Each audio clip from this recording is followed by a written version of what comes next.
नमस्कार प्रेक्षक हो, आचार्य 90 FM मध्ये मी आरजे तेजस्विनी आपलं मनपूर्वक स्वागत करते. प्रेक्षक हो, शाळांना सुट्टी म्हणजे आता लागणार आहे, अगदी उन्हाळी सुट्टी आपण जी म्हणतो आणि जी सगळी मुलं आणि शिक्षक पालक सगळेच एन्जॉय करतात. पण कधी कधी आपल्याला असंही होतं की शाळा सुटत नाही असं आपण म्हणतो, कारण की सुट्टी पडली की आपल्याला जाणवतं की आपण शाळेला किती मिस करतोय. तर शाळेला आपण मिस करतोय आणि असे आपल्या शारदाश्रम विद्यामंदिर या शाळेचे सगळे विद्यार्थी आपल्या सोबत आहेत आणि माजी विद्यार्थी आहेत आणि आपल्या प्रत्येक जण आपापल्या क्षेत्रात उज्ज्वल अशी कामगिरी करत आहेत. आज आपल्या सोबत आहेत प्रेमानंद शानभाग सर. सर नमस्कार. आचार्य 90 FM मध्ये तुमचं स्वागत. आपल्या सोबत आहेत तुम्हाला परिचित अशा राधिका देसाई. राधिका नमस्कार. आणि आपल्या प्राध्यापिका मृदुला वाघमारे मॅडम. नमस्कार मॅडम. नमस्कार. तुम्हा सगळ्यांचं मनपूर्वक स्वागत. आणि आज आपण शाळेच्या आठवणी जागृत करणार आहोत, कारण आता सगळ्या मुलांना सुट्टी पडलेली आहे आणि आज आता आचार्य 90 FM ऐकायला आणि पाहायला सुद्धा त्यांना भरपूर पुरेसा वेळ आहे. आणि सगळ्यांना आपल्या शाळेबद्दल खूप ममत्व असतं, प्रेम असतं, कारण आपली जरी आई ही पहिली गुरु असली तरी शिक्षक ह्यांना सुद्धा आपण कधीच विसरत नाही आणि अगदी शेवटपर्यंत आपल्या वयाच्या म्हणजे उत्तरात देखील आपल्याला फार जाणीव होते, आठवण होते ती आपल्या शाळेची. तर शारदाश्रम विद्या मंदिर माजी विद्यार्थी समूह याची स्थापना झालेली आहे. बरेच वर्षापासून शानभाग सर याचं कार्य पाहता आहात. तर थोडक्यात मला जाणून घ्यायचं की शाळेच्या आठवणींना आपण थोडासा उजाळा देऊया. सुरुवातीला तुम्ही शाळेशी कसे जोडला गेलात आणि काय आठवणी आहे शाळेबद्दल तुमच्या? नमस्कार, माझं नाव प्रेमानंद शानभाग. तर मी हा समूह जो आहे माजी विद्यार्थ्यांचा हा सप्टेंबर किंवा ऑक्टोबर 2020 मध्ये 2019 मध्ये स्थापन झाला. 2019 मध्ये आणि त्यानंतर मी 20 मध्ये आलो. ते आमच्या शाळेच्याच मुख्याध्यापकांनी श्री प्रभाकर केळकर यांनी तो स्थापन केला.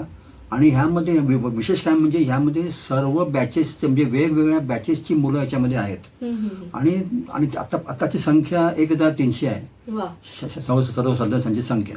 तर ह्याचं वैशिष्ट्य म्हणजे काय की आमच्या शाळेमध्ये अशा वेगवेगळ्या क्षेत्रामध्ये काम करणारी मुलं आहेत, जे काही डॉक्टर आहेत, काही इंजिनियर आहेत, काही चार्टर्ड अकाउंटंट आहेत, काही वेगवेगळ्या क्षेत्रामध्ये बँकर आहेत. मी बँकर होतो. तसे बरेच लोक वेगवेगळ्या क्षेत्रामध्ये कार्य केलेले, काही रिटायर झालेले असतील, काही काम करतायत, असे सगळे आहेत. पण आम्हाला जोडणारा हा एकच बॉन्ड म्हणजे किंवा लिंक म्हणतात की म्हणजे शारदाश्रम विद्या मंदिर. आम्ही जरी एकमेकांना ओळखत नसलो तरी आता आम्ही या एका लिंकवर सर्व एकत्र आलेलो आहोत. आणि गेली 5 वर्ष जो आता 6वं वर्ष चालू आहे, अजूनही आम्ही एकत्र आहोत. आम्ही समूहातर्फे वेगवेगळे कार्यक्रम नेहमी करत असतो, वेगवेगळे उपक्रम करत असतो आणि दरवर्षी न चुकता आम्ही स्नेहोत्सव करून साजरा करतो.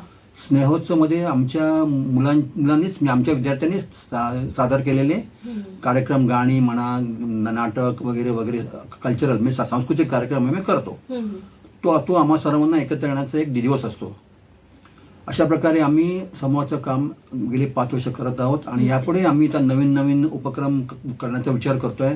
आजच आम्हाला आचार्य FM 90 ने आम्हाला बोलवलं आणि आम्हाला त्यात एक नवीन क्षेत्र मिळालं असं मला वाटतं आणि मी खूप आनंदी आहे त्याबाबत. मी खूप उत्साही पण आहे आणि मी काहीतरी करून दाखवीन हे तुम्हाला मी नक्की आश्वासन देतो. नक्कीच, कारण शारदाश्रम विद्या मंदिर हे असं खरंच विद्येचं मंदिर आहे. कारण एवढे प्रत्येक क्षेत्रात म्हणजे शैक्षणिक म्हणू नका, राजकीय म्हणू नका किंवा आता मनोरंजन क्षेत्रात मला शारदाश्रम म्हटलं की पहिली आठवण होते ती ज्येष्ठ अभिनेते दिलीप प्रभावकर सर यांची.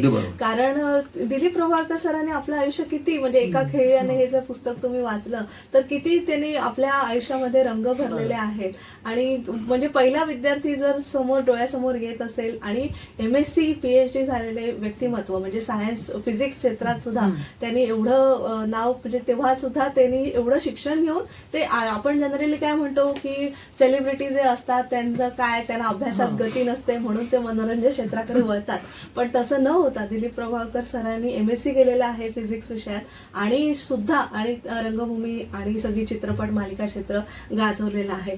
तर असे सगळे मनोरंजन, शैक्षणिक, राजकीय विविध क्षेत्रातले लोक, तुम्ही जसं बँकिंग क्षेत्रातले आहात तर सगळ्या म्हणजे प्रत्येकाचा आपल्या म्हणजे आमच्या कॉलेजचं उदाहरणच आहे. प्राध्यापिका मृदुला वाघमारे मॅडम मुलांना घडवणं, कारण तुमची पिढी घडली पण त्याच्या पुढची पिढी सुद्धा चांगली होण्यासाठी उत्तम अशा प्राध्यापिका आम्हाला लाभलेल्या आहेत. प्राध्यापिका मृदुला वाघमारे त्या मुलांना तर घडवतातच, शिवाय कलारंग म्हणून जी आमचं एक व्यासपीठ दिलेलं आहे टिळकनगर आणि चेंबूरच्या आसपासच्या लोकांना, की त्यांच्या कलेला व्यासपीठ मिळावं, त्यांना प्रोत्साहन मिळावं, अशासाठी त्या कार्य करत आहेत.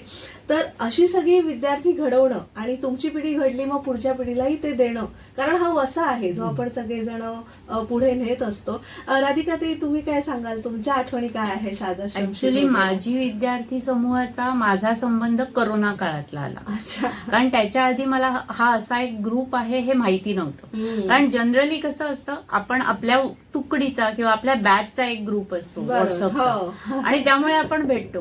पण करोना काळात असं झालं की माझ्या एका परिचितांना काही त्यांचे आई वडील डोंबिवली येथे राहत होते आणि तिथे काहीच आयडिया नव्हती की तिथे ते दोघं म्हातारे आणि आजारी होते, तर तिथे जेवण पोहोचवणं आहे किंवा त्यांची काही देखभाल करायची, इमर्जन्सी मध्ये काय झालं. तर माझी एक मैत्रीण आहे, ती अस्मिता डेंगळे म्हणून आर्टिस्ट आहे, ती या ग्रुपला आधीपासून जॉईन होती. तर मी जस्ट तिला एकदा असं बोलले की अगं असं असं आहे, तर ती म्हणाली अगं कशाला काळजी करते, मी आपल्या शाळेचा एक माजी विद्यार्थ्यांचा ग्रुप आहे समूह, त्यात मी घालते आणि त्यातून माझी ओळख न पाळक असे कितीतरी जण मला फोन करून प्रत्यक्ष त्यांनी सांगितलं की आमची इथे ओळखीचे आहेत किंवा आम्ही इथे राहतो, आम्ही मदत करू शकतो त्यांना, आणि त्यांना ती मदत पोचली, हे महत्वाचं. आणि मग मी त्याच्यानंतर या समूहाकडे आकर्षित झाले की नाही, नुसताच समूह नाहीये. कारण जनरली कसं असतं, बऱ्याचशा शाळेनी किंवा असे जे समूह असतात ना,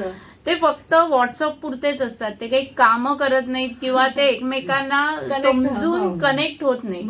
इथे एकच काय म्हणू आपण, एक दुवा होता किंवा कनेक्शन होतं की ही आपल्या शाळेची विद्यार्थिनी आहे आणि तिला काहीतरी मदत हवी आहे, आणि त्यामुळे मी या समूहाशी कनेक्ट झाली. आणि असे आमचे कार्यक्रम बरेच होत असतात. प्रेमादादा आहेत आणि अजून एक आमचे प्रदीप दादा म्हणून आहेत, ते यांच्या दोघांच्या मार्गदर्शनाखाली बरेच कार्यक्रम आम्ही घेतो. आणि आता सांगायचं झालं तर या वर्षात गणपती उत्सवात आम्ही एक मोठा सामाजिक कार्यक्रम उपक्रम राबवला होता की आम्ही गणपतीसाठी तुम्ही कोणालाही, म्हणजे सगळ्यांना आवाहन केलं होतं, प्रत्येकाने वाटून घेतले होते आणि आवाहन करून सांगितलं होतं की तुम्ही पेढे आणि हार फुलं देण्यापेक्षा तुम्ही पुस्तक, पेन असं तुमच्या इच्छेप्रमाणे जेवढं होईल तेवढं द्या. आणि त्या उपक्रमाला आम्हाला खूप म्हणजे भरपूर प्रतिसाद मिळाला आणि आम्ही ज्या ते उपक्रम जमा केलं, ते साहित्य जमा केलं होतं, ते आम्ही गरजू विद्यार्थ्यांना दिलं आणि आम्ही त्याचे फोटो काढून पण पाठवले. त्यामुळे आमच्या विद्यार्थी जे होते समूहातले ते सगळेच खुश झाले की नाही, आपण काहीतरी दिलेली वस्तू आहे ती पोचली योग्य माणसापर्यंत. आणि त्याचं श्रेय अर्थात आमचे हे जे 2 ऍडमिन्स आहेत त्यांना जातं आणि आमचे समूहाचे सगळे विद्यार्थी आहेत त्यांनी पण यात खूप मदत केली, त्याला जातं.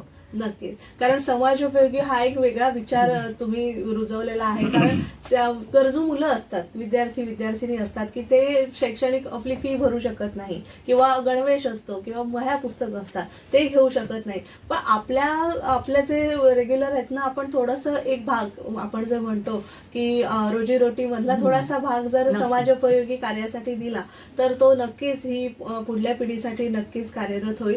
आणि नुसतं व्हॉट्सअप ग्रुप बनवणं आणि सांस्कृतिक कार्यक्रम घेणं हे शारदाश्रम विद्यामंदिर माजी विद्यार्थी समूहाचं कार्य तर आहेच, पण त्या पलीकडे जाऊन तुम्ही समाजोपयोगी कार्य करता आहात, त्यासाठी तुम्हाला खूप खूप शुभेच्छा आणि तुम्हाला खूप खूप आभार आहे. कारण हा विचार कोण करत नाही जनरली की चला आपलं झालं, आपण पासआउट झालो, 10वी झाली, आपलं शाळेशी आपला संबंध तसा ऋणार्थाने संपत नाही, तो कायम वृद्धिंगन होतच राहतो. कारण शाळा ही आता, आणि नवीन चित्रपट पण आला होता क्रांतीज्योती विद्यालय, त्याला सुद्धा लोकांनी इतकं भरभरून प्रतिसाद दिला, कारण शाळेशी कनेक्ट लोक पटकन होतात. नक्कीच.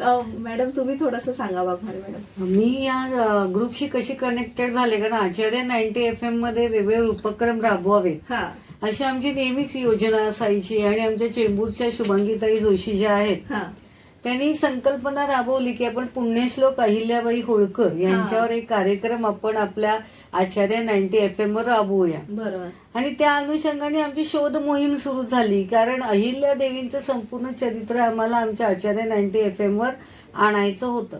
आणि असं कोण करेल, कोण वाचेल, कोण सांगेल, कारण आमच्याकडे लेख पण आम्ही जमवले होते, सगळं केलं होतं, पण वाचणारी लोक हवी होती. आणि आमचे जे ट्रस्टी आहेत, आमचे सर्वा श्रीजी शैलेजी आचार्य यांच्याकडून एक नाव आलं की मी राधिकाला सांगतो, ती वाचेल, ती काही करेल, तुम्हाला हवे असतील तर. आम्ही म्हणलं बोलवा त्यांना. आणि आम्ही आमच्या स्टुडिओमध्ये ते काम करत असताना बसलो होतो. आणि अचानक बोलण्यातून तुम्ही कोणत्या शाळेतल्या होत्या, काय होत्या, आणि अशा पद्धतीने मग मी शारदाश्रम मध्ये होते, त्या म्हणाले मीही शारदाश्रम मध्ये होते, मग तू त्या ग्रुपमध्ये नाहीस का वगैरे. आणि अशा तऱ्हेने माझी एंट्री आमच्या त्या ग्रुपमध्ये झाली. आणि खरोखरच हा ग्रुप आत्ताच राधिकाताईंनी सांगितल्याप्रमाणे इतके वेगळे उपक्रम आम्ही राबवतो. पण आत्ताच गौरीताईंचा सुद्धा मेसेज होता की कोणाची पुस्तकं प्रकाशित झालेली आहेत, त्यांनी आपली पुस्तकांची नावं पाठवा.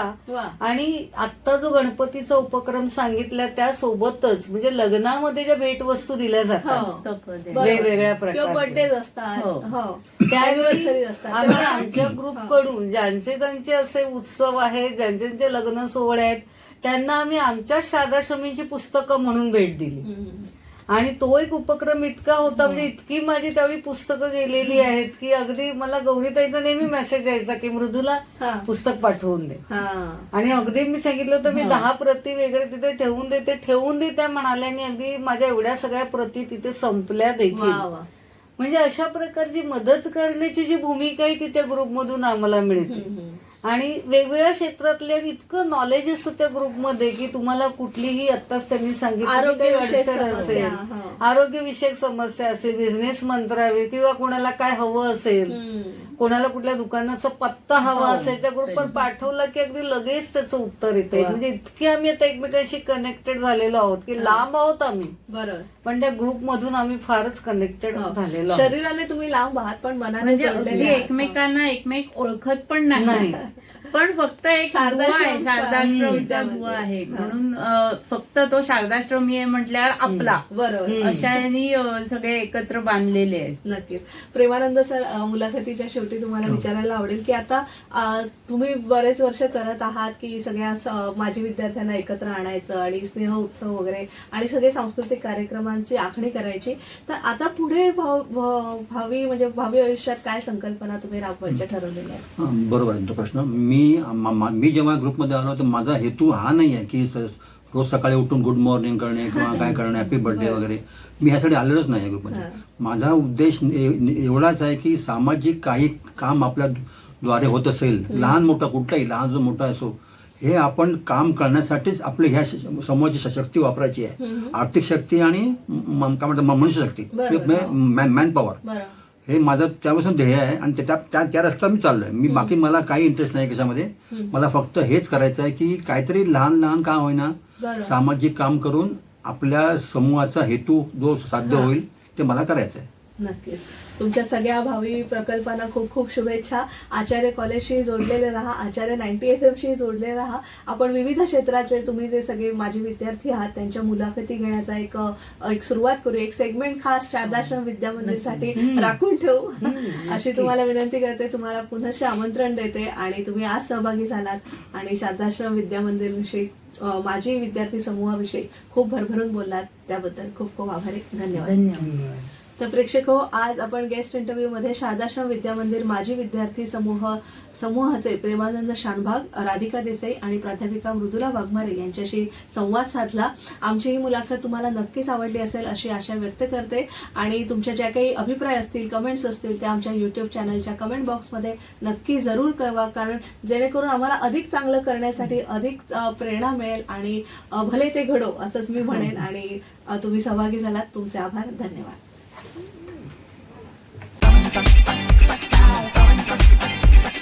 Acharya